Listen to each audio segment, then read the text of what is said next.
So can we have Mr. Perry Dejaga? A round of applause to Mr. Perry, Practice Area Head, Collections and Recovery Solutions from Principal, South Africa. A round of applause to Mr. Perry, please. A round of applause to him.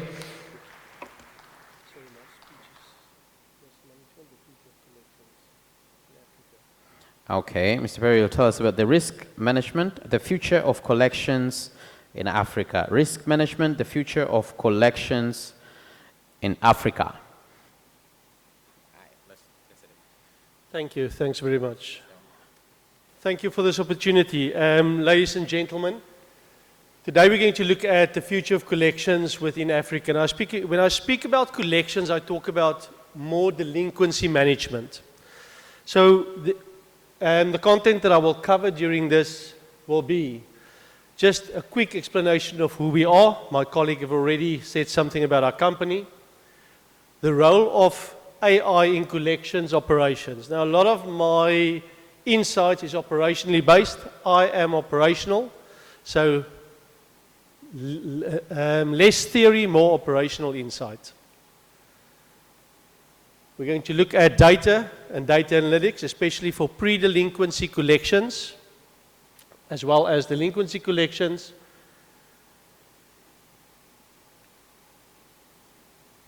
We will look at data-driven strategies, at targeted communication, so mastering tilting and platform selection, and then we will conclude at the end of it. So, starting off with us as a company. Sorry, this thing takes a little bit of time. At Principal, we're part of a much bigger group, hyperclear group of companies. We operate throughout Africa and the Middle East. And very important to note is probably the last phrase that says, what is our just cause? So everything that we do for our clients, we have one cause that we want to achieve. We want to empower organizations and their people. So we're a data-driven company that's main aim is to empower organizations and their people. So we're going to start off and look at the role of artificial intelligence in collections operations. Now, the word artificial intelligence in operations normally makes people very scared, because for a lot of people it means the reduction of resources. Especially within Africa, we know what it means for our human resources.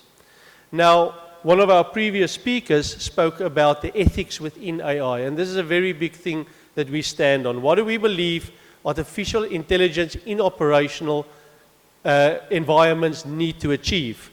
And I've listed 3 main things that I believe that AI within operations will achieve. The first thing is to reduce workload. Now, all of us know, if you look at your daily environment and your daily work that you achieve, at least 15% of that work is so administrative that it does not tap into your IP. It's not really what you are there for. And this is really one of the first areas that I believe AI can change your work environment. We need to become more efficient. We need to utilize AI to take away that mundane work, that mundane stuff, and automate it through AI. Improved customer experience. How do we want to improve customer experience through artificial intelligence? One of the biggest complaints that we as a consulting company get from our vendors are customer experience and the different customer experience that's received through customers. So they want a uniform customer experience. Now, a big part of that customer experience can be uniformed in order to relay the same message throughout all touch points within your company. And really the last one is resource optimization. Now, if I go through the rest of my speech, you're going to see how these things touch in the next area, in the area of data, in the area of strategy, as well as in the area of customer communication.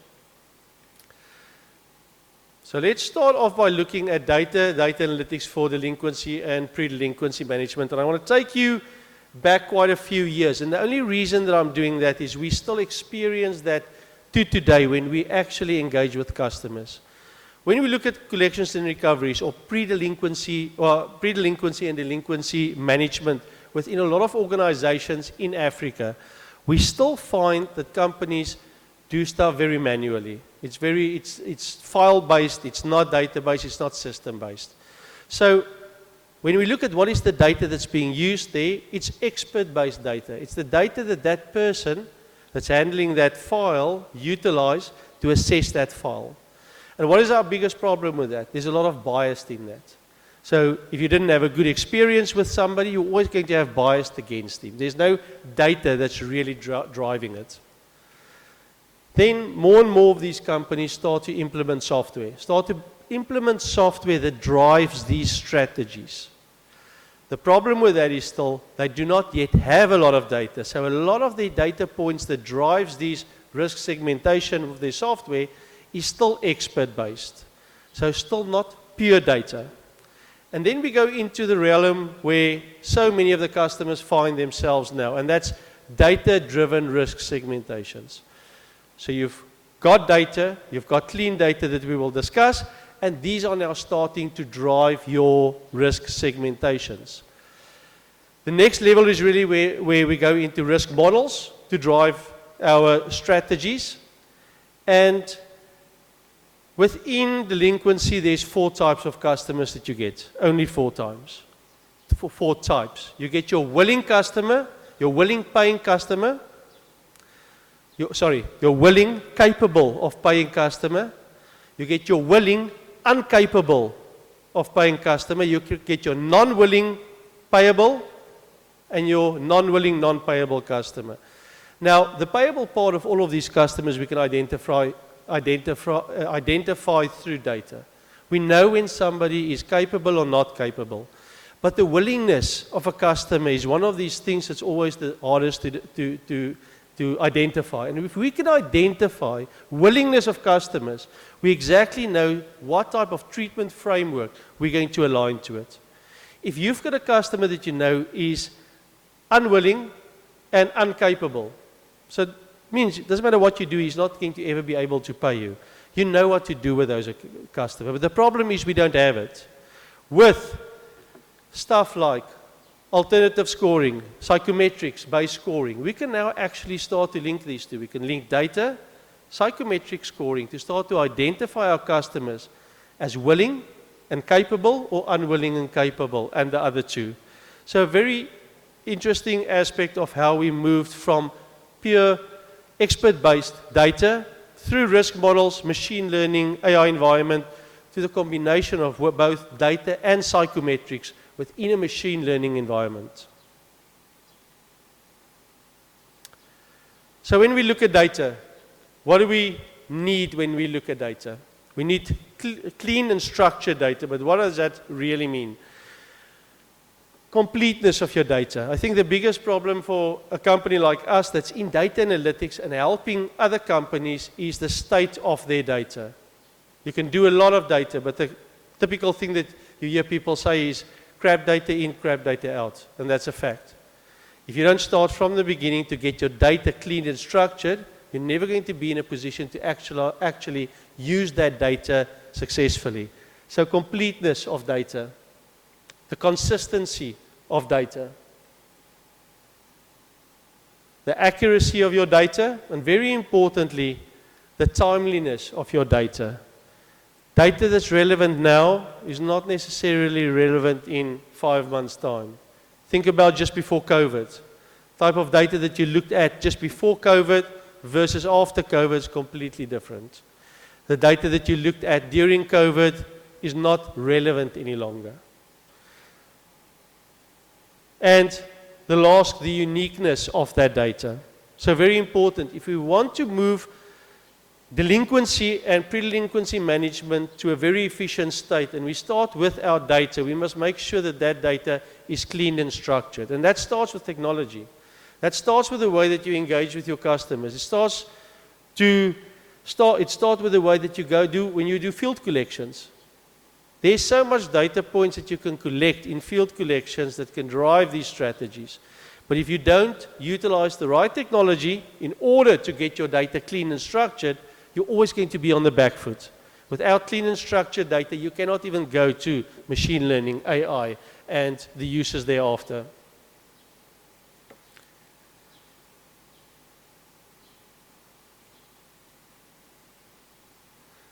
So one of the important aspects is also to look at where does the human fall in all of these things. So do we believe that AI will completely take away this clean and structured data and how we start to put it together? Data auditing. When we look at data auditing, a big part of that will always involve a human. Always. So will AI in data cleaning and structuring take the human element away? No, but it will make it more efficient. The second part, data cleanliness, the algorithms. You can see there's manual checks always involved.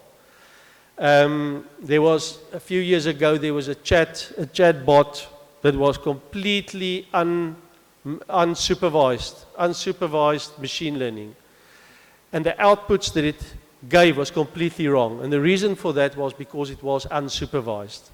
So one of the biggest risks within the financial industry is to implement AI or machine learning that's not supervised. Data validation, again, the human element comes into play there. Quality assurance testing. Again, it's technology, but a big part of that will always remain the human element that's got a touch point in there. And we can go on to the last two. The feedback loop, very important for your data and data analytics, and the governance frameworks. All of these aspects involve the human being. So for us to ever sit and believe Africa and the Middle East, where we build delinquency management strategies for them. And the biggest problem that we get when we actually start is there's no clear objective. They do not have a clear objective in what they want to achieve through these strategies. They've done no hypothesis formulations. So what actually needs to happen at the end of these strategies? No consideration went into that. Data segmentation. What data do you have available? What data elements are we going to use within your strategy? It's so many times where we found companies that want to use data elements that they believe has got predictive capability that actually don't have predictive capability. So again, expert-based versus data. Make sure you're very clear on where you are.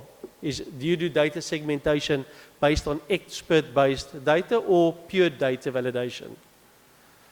Strategy formulation. How are you going to formulate your strategy? For which areas within your company? Control testing. Probably one of the most important parts. And do your technology offers the capability for you to implement a control testing environment on strategies? Too many companies follow one strategy and then moves over to a next strategy. They don't have any idea if that strategy will work. They don't have a champion, challenger, capable technology system. Without that, you will never succeed in building an advanced strategy for any area of your company. Performance metrics. What do you want to achieve?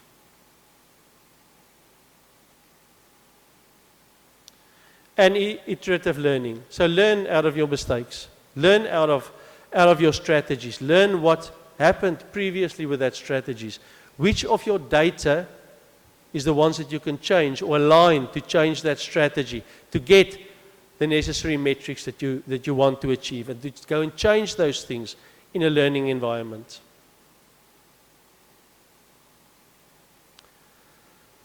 So the question remains now, AI within strategy design. What does that really mean?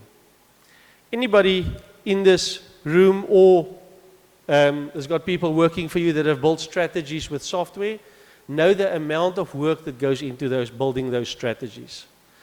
Even though you've got your list together, you know what your objectives is. You have your hypothesis. You have your test environment. You know exactly what you want to achieve.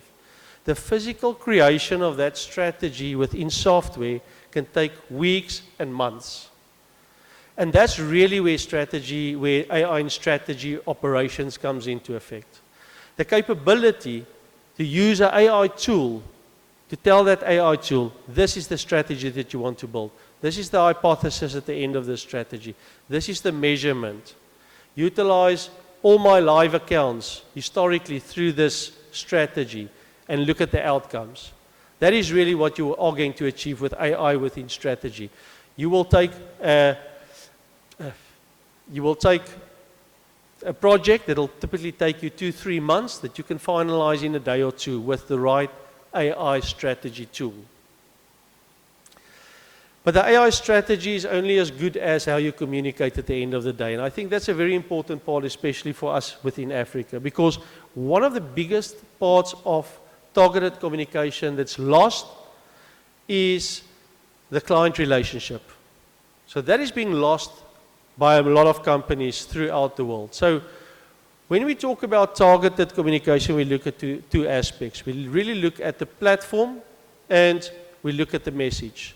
So in terms of the platform, is it audio, is it text, or is it in person? And if we look at the message, what is the tilting of the message? So your time, your tone, and your tempo of your message. These are the outcomes of your strategy. This is what you want to attain.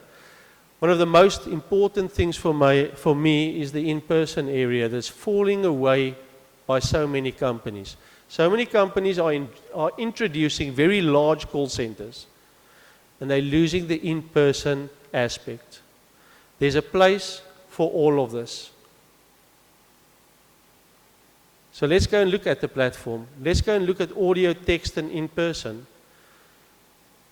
When we do current state assessments within some of the biggest banks over the continent, one of the first things that we identify is you get customers on telephone calls that basically tells you their hearing is very poor. Yet your strategy keeps on calling them. There's no way that you're going to succeed in what you want to achieve. What is that? That was a data point that you had to collect. It is a data point that had to send that account into a different stream to be communicated through writing, texting. So specific messaging templates for specific areas within a business. Same thing about texting. Texting customers. Who do you text? When do you text? What's the tone and what is the tempo of that texting? And then the one that I mentioned that I'm very passionate about is the in-person, the field agent work. Now, a big part of our relationships in the fintech world is with our customers. Our environments are relationship-based. Yet, when we reach the delinquency phase, sometimes we lose it. And most of the big companies lose it. They implement call centers, and from then on, they only call you. It's not even the same person that you know that will call you. So there's a big part that's important in Africa that we must never forget about, and that is the field agents and the importance of those field agents. And yes, there's challenges. I mean, I think we all know the challenges we face when it comes to field agents. The collection of data, the utilization of devices, within the field. Most rural areas don't have data coverage. Now that would have been an excuse 5-10 years ago. It's not an excuse anymore. The technology is there for mobile collections app to be independent of data, to have offline capability, whereby you can still engage with customers where they are, where everything that you do on your phone can be geotagged. So you can geotag their exact locations. That's data points. That's going to serve you well in time to come. But a lot of companies are moving away from field agents just due to these technology constraints that there is, where there's no reason for. So, especially when it comes to Africa, I'm one of those very big believers that there's a relationship between customers, and based on customers' risk profiles, you need to act according to that relationship. If it's field collections, use field collections. Get the technology. Don't use technology as the reason for not retaining the relationship base you have with your customers. And then messaging, time, tone, and tilting. So we don't find a lot of companies that really deploys that a lot. What does that mean? It's simple. Time. When do you get in contact with people? Do you use your data to define when you get in contact with people? Do you look at your past history when you got in contact and try and use models to determine those points? So when do you engage with them? If you engage with them, how does your tone change? So a tone from a pre-delinquency call to a contractual delinquency 6 call. How does that tone change? And the tempo of that call. So when we look at these strategies, these are the aspects that we really need to look at. Do we have data? Do we have clean data? Do we utilize our data to drive our strategy? And what is these endpoints? What is this hypothesis that we want to create? How do we want to engage with our clients? How often? What must be our tone? And to make sure that that remains consistent through our organization. Because these are the things that affect customer experience. And the easiest way to lose a customer or to lose any rapport with customers is by reducing customer experience.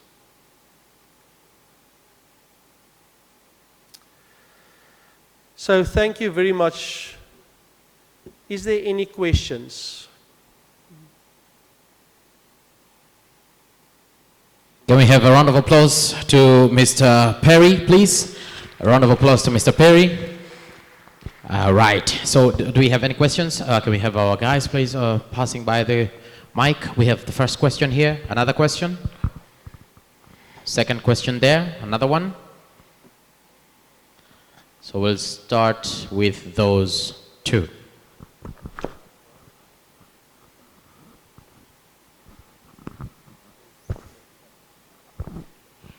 All right, good evening, and thank you for the excellent presentation. I love AI. And my two questions are this, related. The first is, how do we push for the usage of AI in a set of data that is not organized? Right. Number one. And two, the amount of effort seems to be the deterrent of executing AI in our processes. And so it becomes very difficult to actuate the usage of AI, the reporting of such data, and just putting order into everything when data is scattered all over the place. What would be your direction? First, from the banks. Second, from PSPs. Third, from just general research information. If I want to go into the market, I'm going to do a research based on a certain survey, a certain focus group interview, a certain, research on the current documented evidence that is maybe in publications, etc. At what point do you bring in the data together and then utilize AI to make sense of everything? Thanks. Think you gathered the questions? There we are. Okay, we can go to the second one. Second one there. Hi. I also have two questions. One is actually related to the first question of the colleague here about the data completeness. So, meaning, in order to get the complete data, given that this is scorecard collections, which might be used in like 90 days after the loan was issued or even later, yeah, or maybe sometimes earlier, the data is already outdated. So how to ensure completeness, especially that in majority of the countries, you cannot call credit reference bureaus or some other data sources for the collection purposes. You can call them only for the application purposes. This is the first question. And second question, adding value of the collection scorecards, because I've tried to implement a few times collection scorecards, and honestly, maybe our efforts were not so big, but we didn't succeed. Eventually, all the resources, what we put into the implementation, given that it's not easy implementation, yeah, so they kind of were the same as adding value. So it's like if we wouldn't have been doing anything, we would have the same result. Thank you. Thank you, Madam. Can we answer those 4 questions? Yeah, can you maybe repeat the first one for me? The first one was about data, and if your data is not structured or It's clean. not organized, yes. Okay. So, just to say again, I am not a data scientist. My colleague is a data scientist. So normally if you go into you know, the complexities of data, he's actually the best person to talk to. So please feel free to talk to him afterwards. What I can tell you from an operational perspective, too many companies jump. Too many companies jump from one point to AI or to machine learning without first making sure that their data collection, that their data cleanliness, all of that processes is in place, and they can start to get that in place. Without that, you will never succeed. We've seen that time and time and again, and it's not the small guys, it's everybody. We've been involved now with 2 major projects in South Africa of top retailers, where we had to go and build their whole data infrastructure over, just because it was not clean. So the outcomes of their models were always bad. Operationally, the outcome of the models did not succeed in what they wanted to achieve. And when you go back and you start from the beginning, without clean data, you will never have that outcome. That's the end of it. The second question, I think, was a lot of relate on reporting and those types of things. So again, for me, I always look at operational perspective. So how do I operationally implement it? How do I operationally implement AI? You mentioned reporting. So you've got your own internal data. Again, doesn't matter what you do. If that internal data is not structured, not clean, your reporting will be bad. That's a fact. You can do nothing about it. If it is clean, so if that reporting is somewhere, it's clean, it's structured, but you are battling to actually extract it. You're battling to create the necessary reporting in order to tell you the story. There is tools, there is AI tools. If you think Microsoft Copilot, it's typically a tool like that. You point Microsoft Copilot to your database and you ask him those questions. Create a delinquency matrix report for me for CD1 to CD5 over the past 3 months. And it will create that for you. I'm not saying believing it, like I showed so many times. Any analytics, any predictive analytics, any machine learning, any AI, there's a human element to go and check. Does it understand correctly what I mean? Does it understand correctly what I want to achieve? So that'll always be a part of it. But the tools is there operationally. So I hope I answered your 2 questions in that. Your questions as well. I mean, you come from a data background, so it's difficult for me to answer that. Again, my colleague answered that. But maybe on the question about operationalizing it. So we've been in so many companies that's got a very, very good data analytics team. But the data analytics team and the operational team are completely separate, and they don't actually work together. What you start to experience there is that the data analytics team are starting to build risk models and all of those things. The operational team battles to execute it as envisaged by the data guys. So the data, that learning loop that you are receiving is not what you envisage. It's not even your strategy, and it's starting to telling you something completely separate. So a big part of what we do is when we do analytics, the data decision people and the operational execution people work together. Because designing something is one thing, executing it is completely different. The majority of companies battle to execute data-driven solutions or scorecards. They don't get that scorecards. The person on the ground that needs to utilize the scorecard, we spoke about time, tone, and tilting. That's a big part of the communication.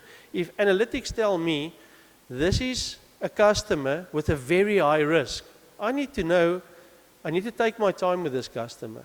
I need to know, what do I need to focus on? I need to focus on education. What's the impact? I know I need to change my complete messaging based on that risk. But if I don't do it, if I don't know that person is high risk as defined by analytics, then I do not actually give that message out. And then you're losing. Then you've got that break in the chain that we find in probably 70% of all companies that we work with. And it's not that those companies are not data-driven and that their data scientists are not good. They're brilliant. They're absolutely brilliant. But too many companies lose those 2 areas. They're so far away from each other.